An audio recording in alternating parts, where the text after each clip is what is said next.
तत्वाधान में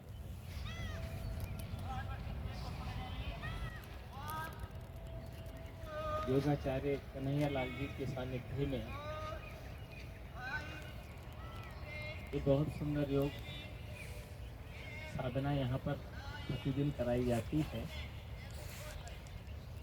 और इस योग साधना करने के लिए पधारे हुए सभी सज्जन, देवियों और प्यारे बच्चों, सृष्टि का सिरमौर प्राणी मानव है और मानव से बड़ा इस दुनिया में कोई नहीं होता। देखो प्यारे बच्चों, हाथी इतना बड़ा बलवान होता है, लेकिन हाथी को नहीं कहा जाता है कि हाथी का जीवन श्रेष्ठ होता है। शेर इतना बड़ा भयानक होता है जो हाथी को भी धर दबोचता है, लेकिन शेर के लिए नहीं कहा जाता कि शेर का जीवन श्रेष्ठ होता है। गिद्ध बहुत तेजी से आकाश में उड़ जाता है, लेकिन उसके लिए नहीं कहा जाता है कि गिद्ध का जीवन श्रेष्ठ होता है।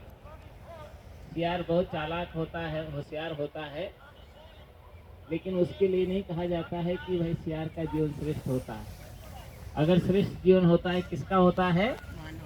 तो मनुष्य का जीवन श्रेष्ठ होता है। इसलिए हमें भी अपने जीवन को श्रेष्ठ ही बनाना है, और श्रेष्ठ जीवन बनाने के लिए सबसे पहले ज्ञान अर्जित करने की आवश्यकता होती है।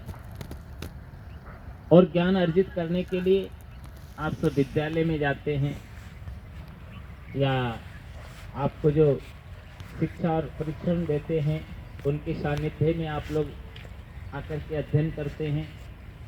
और अध्ययन करने के लिए आप लोगों को जो है बहुत ही सहज तरीके से आपका ज्ञान अर्जन करने का मौका मिलता है। लेकिन बच्चे वही आगे बढ़ पाते हैं जो आगे अच्छी तरह से पढ़ाई करते हैं। कितने बच्चे होते पढ़ना तो नहीं चाहते, केवल लड़ना चाहते हैं।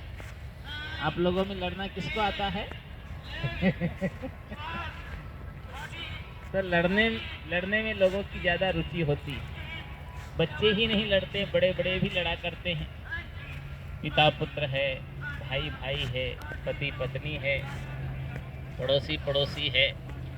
लेकिन ये लड़ने से आदमी के जीवन का ज्ञान का ह्रास होता है, अशांति मिलती है, उपद्रव बढ़ते हैं और स्वास्थ्य भी उनका गिर जाया करता है।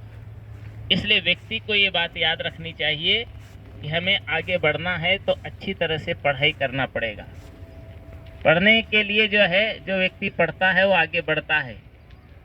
लेकिन ये 6 बातें आप याद रखें अपने जीवन में कि उद्यम, साहस, धैर्य, बुद्धि, शक्ति, पराक्रम, सड़ेते यत्र विद्यन्ते तत्र दे सहायक। देवता भी उन्हीं की सहायता करते हैं, मदद करते हैं जिनके जीवन में 6 बातें आ जाती है। पहला तो हर व्यक्ति को जो है तो उद्यमी होना चाहिए, पुरुषार्थी होना चाहिए। जो व्यक्ति पुरुषार्थी होता है वो कभी भी पीछे नहीं रहता है। जो आलसी है, ढीला ढाला है, लापरवाह है, उत्पाती है, वो कभी अपनी तरक्की नहीं कर पाता है। इसलिए व्यक्ति को जो है तो आलसी नहीं बनना चाहिए।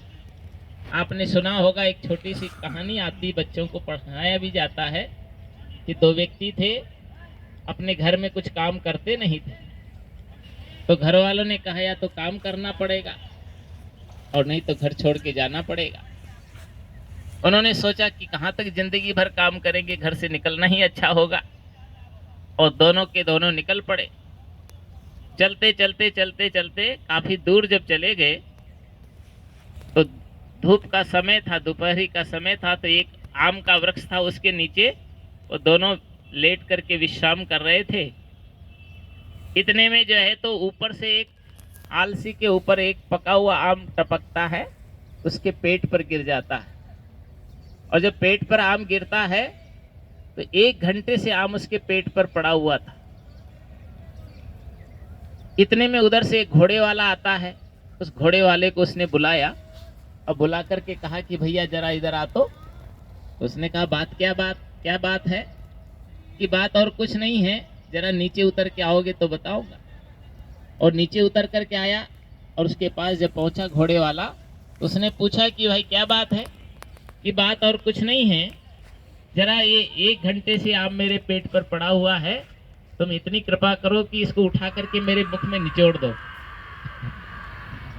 क्या कहा उसने? इस पड़े हुए आम को मेरे मुख में निचोड़ दो। उस घोड़े वाले ने कहा तू बड़ा आलसी है, बड़ा निकम्मा है, जो अपने पेट से आम भी उठा करके नहीं खा सकता है। तो जो उसके बगल में दूसरा साथी उसका लेटा हुआ था, उसने कहा तुमने बिल्कुल करेक्ट कहा, बिल्कुल ठीक कहा। ये इतना आलसी है कि मेरे मुख को कुत्ता चाट रहा था, लेकिन ये दुरे भी नहीं खा पाया। अब बताइए, जो व्यक्ति अपने मुख से आम उठा करके नहीं खा सकता है, जो अपने मुख से जो है तो कुत्ता नहीं दुरा सकता है, भला वो अपना और दूसरा का विकास क्या कर सकता है, क्या उन्नति कर पाएगा? इसलिए हर बच्चे को चाहिए कि हम परिश्रमी बने, मेहनत करें और निरंतर जो है तो तरक्की के लिए आगे बढ़ने का काम करें।